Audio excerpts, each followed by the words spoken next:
বৈষম্যের বিরুদ্ধে কোটা বিরোধী আন্দোলনে বাংলা ব্লকেট ঘোষণা দিয়েছে বিশ্ববিদ্যালয় সহ বিভিন্ন প্রতিষ্ঠানের শিক্ষার্থীরা।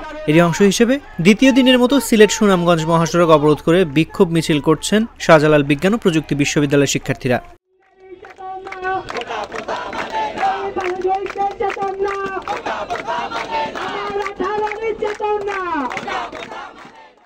রোববার বিকেল 3:30টায় ক্যাম্পাসে বিক্ষোভ মিছিল বের করেন শিক্ষার্থীরা। মিছিলটি নিয়ে প্রধান ফটকে অবস্থান করে সিলেট সুনামগঞ্জ মহাসড়ক অবরোধ করেন তারা।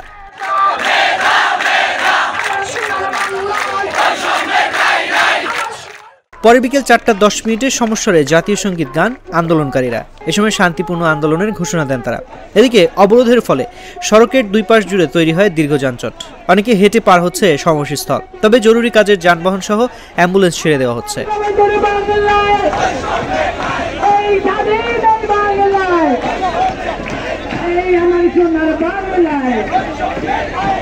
2018 সালের পরিপত্রে পুনর্বহাল ও সরকারি চাকরিতে সব ধরনের কোটা বাতিলের দাবিতে এই আন্দোলন করছে শিক্ষার্থীরা।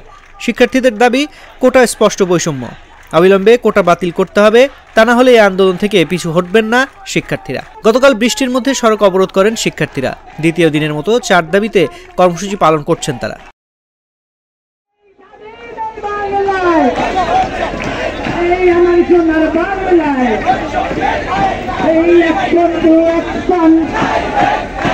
এই